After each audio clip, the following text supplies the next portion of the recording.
Bonjour tout le monde, ici Christelle Lefebvre encore. Je suis coach relationnel et cofondatrice de Je tue nous, activités et ateliers pour célibataires. Encore une fois, je veux vous remercier pour tous vos commentaires, on apprécie toujours autant. Aujourd'hui, je veux vous parler de la sélection, comment sélectionner la bonne personne pour vous. J'en ai parlé dans les autres capsules, puis c'est vraiment parce que c'est une chose qui pour moi est très importante.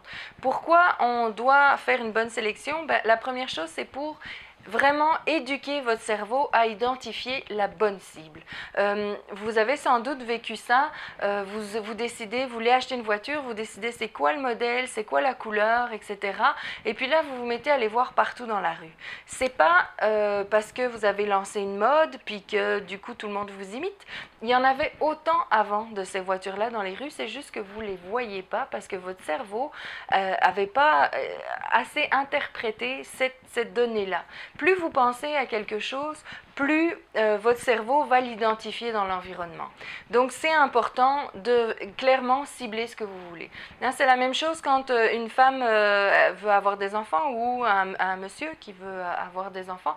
Là, on se met à voir les bedaines, les poussettes et tous les articles pour bébés, on commence à les voir partout. C'est le même phénomène.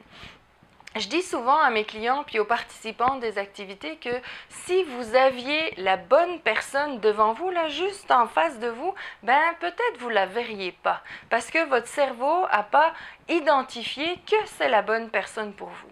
C'est un peu comme une maison. Quand vous voulez acheter une maison, il y a une liste de critères à établir. Est-ce que vous voulez 2 chambres ou 3 chambres? Est-ce que vous voulez qu'il y ait un garage? C'est quoi la grandeur du terrain? Combien de salles de bain vous voulez? Quel type de maison? C'est quoi l'architecture? Plus vous avez de critères, plus quelque part l'agent immobilier va être capable de vous amener vers la bonne maison. Donc c'est un petit peu ça, quelque part, que je veux vous amener à faire.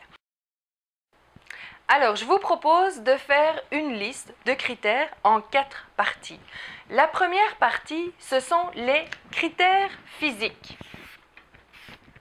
Alors, on a beau trouver ça plate ou non, on a beau trouver ça moins intéressant, on a quand même des critères physiques.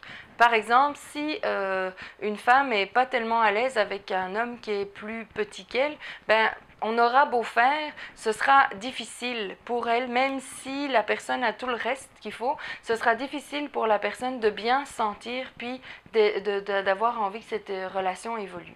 Donc, on a éventuellement des critères physiques. Ça ne veut pas dire qu'il faut, par exemple, écrire « je veux une blonde aux yeux bleus », etc. Ce n'est pas nécessairement spécifique. C'est quelque part les critères qui sont essentiels pour vous sentir bien.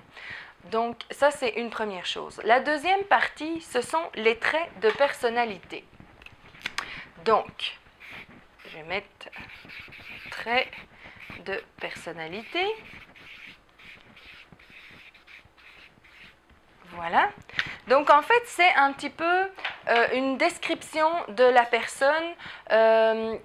C'est quoi, comment elle est cette personne-là? Est-ce que c'est quelqu'un qui est actif? Est-ce que c'est quelqu'un qui aime le sport? Est-ce que c'est quelqu'un qui est engagé socialement? Est-ce que c'est quelqu'un qui prend soin de sa personne? Donc, toutes des critères comme ça qui parlent de la personne. La troisième partie est... excusez, mon crayon ne s'ouvre pas. La troisième partie, c'est ce que vous voulez vivre avec la personne. On a tous des critères différents pour ça. Il y a des gens qui n'ont pas nécessairement besoin de faire beaucoup d'activités ensemble. D'autres que oui, pour eux, être en couple, c'est on fait tout ensemble. Est-ce que vous voulez vivre de la complicité? Est-ce que vous voulez avoir des projets communs? Des choses comme ça. Donc, c'est vraiment la qualité de la relation que vous voulez avoir. Puis, on se met, quelque part, on rêve, on ne se met pas de limites trop. On imagine la personne idéale. La quatrième partie de la liste, je vais en parler dans une capsule suivante. Donc, la deuxième partie de cette thématique-là. Donc, vous l'aurez un peu plus tard. Ce qui est important de savoir, c'est quand on fait la liste, c'est essentiel d'utiliser des termes positifs. Donc si par exemple vous voulez quelqu'un qui soit non-fumeur, ben non-fumeur c'est négatif. Donc écrivez par exemple a des saines habitudes de vie. Donc transformez les choses qui sont négatives en choses, ben, c'est l'inverse en fait, hein, en général, c'est simplement l'inverse. Donc nommez-les en termes positifs. Pourquoi? Parce que votre cerveau ne comprend pas le négatif. Ben, il le comprend, mais plus tard. Donc, c'est important de vraiment identifier ce que vous recherchez. Aussi, il y a des choses qui vont être essentielles pour vous et des choses qui vont être moins importantes. Donc, pour les choses essentielles, mettez une petite étoile, une petite astérix devant et puis mettez-les en haut de la liste pour que ce soit vraiment clair dans votre tête que ça, c'est vraiment les choses essentielles.